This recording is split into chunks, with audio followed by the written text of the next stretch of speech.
guys, so I just wanted to jump in quickly and talk about this 취나물 controversy that's happening right now, or that has happened in the past, but I just learned about it, so it's fairly new to me, but I just wanted to share my take on it. Okay, so just to give you a brief background context on it, there was a Korean TV show and they're talking about how to translate 취나물 into English, and there was a girl named An Hyunmo who is a professional translator, interpreter. I think she did her master's degree on it. She went to some prestigious school for it. Obviously, she is the professional interpreter. She's been doing that for some time from my understanding. And there's Sam, who was born and raised in Australia, I'm gonna say. I'm not sure. But basically he grew up his whole life there, and then he moved to Korea when he was in his 20s. I'm not sure. Like, obviously I'm not a huge fan of him. But anyways, An Hyunmo was saying that 취나물 should be translated into it's kind of like a mountain herb. And Sam said he didn't believe that that's an accurate translation for it, and he thought plant would be more feasible. So when I first heard this, I was talking to my friend about it, and I said, you know what, I actually agree with Sam, because I feel like 취나물 isn't really a type of herb. And my friend said, I actually agree with An Hyunmo, the professional interpreter, because she said 취나물 has very distinct scent to it, and it has really that distinguished bitterness taste that really sets out from other vegetables, I guess. And she said that's why she feels like 취나물 is more to the herb. And after I heard that, I was like, oh, that kind of makes sense, because honestly I've never had 취나물 in my life because I'm just not a veggie person. So after hearing that, I'm like, oh, like now I can see why the interpreter girl translated 취나물 into a mountain herb, because you know, herb tends to have very distinct flavor. But just to play devil's advocate here, I can see why Sam said 취나물 is more closer to the plant, because like 취나물, it's like a side dish, right? It's a side dish that you eat with your rice and along with your other side dishes. So you eat it like a meal, whereas normally herbs, you use it to make the dish more flavorful, like, you know, by like chopping like basil or parsley or rosemary or thyme, you know, like you chop them up, you sprinkle it on top of the finished dish, just to add that little spice or just to bring out more flavor. So and I can see why it must be hard to explain if you say 취나물 is herb, because people, if you tell that to non-Korean people, they're not gonna understand, because you don't eat herbs by itself as like a whole dish by itself. Like you don't see like just basil salad, you don't see just parsley salad, you know what I mean?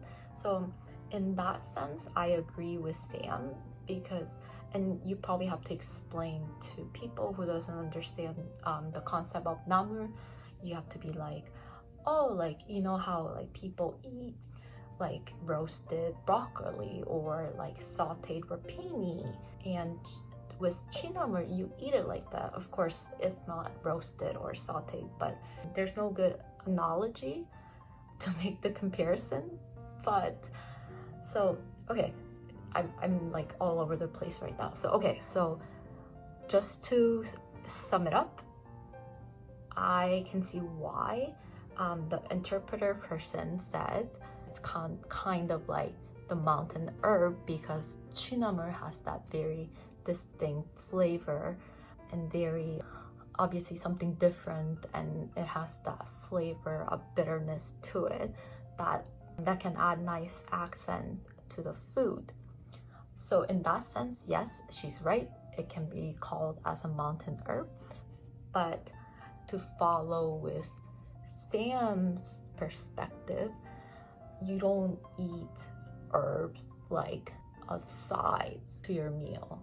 Like I said before, you don't eat basil salad, or you don't eat parsley muchim, or you don't eat rosemary, like oven roasted rosemary. You know what I mean? So it may be harder for non-Korean to understand the concept if one were to explain that 취나물 is herb, because the normal concept is to, like I said, you chop the herb and you sprinkle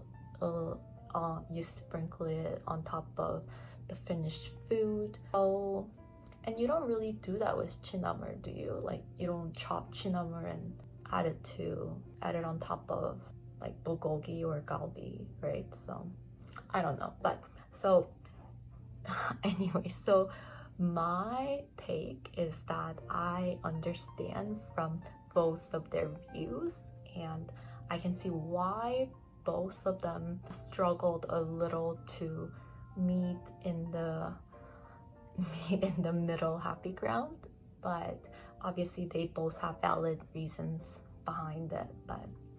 But yeah, that's just my little take for it. I know this video is so random, but I feel like I haven't done any video in English for a long time, and I was thinking of doing it, but I didn't know what to do on it. So and as soon as I heard about this, I was like, oh yes, you know what, this is it, this is my guy. So here I am, and I didn't know what to film, so, or I didn't know what to have as my background, so I randomly chose my 2 jewelry box and 3 perfumes over there. But I'm sure you guys are used to my super randomness, so you guys are good, right? But anyways, okay, so sorry, I've talked too much and now I can't think straight. I just hope I made clear definition of 취나물. Yeah, so 취나물 can be like the Korean herb, and it can also be like the vegetable, like Sam said. It can be herb because of its distinct flavor and the scent of it, and it can be vegetable because it can be eaten as the side dish along with your steak or fish or chicken. So yeah, I think that sums it up nicely. I don't even know what I said, but I hope that was somewhat entertaining for you. And as always, thank you so much for watching, and don't forget to like and subscribe if you enjoyed my video, and I'll see you in my next one. Bye guys.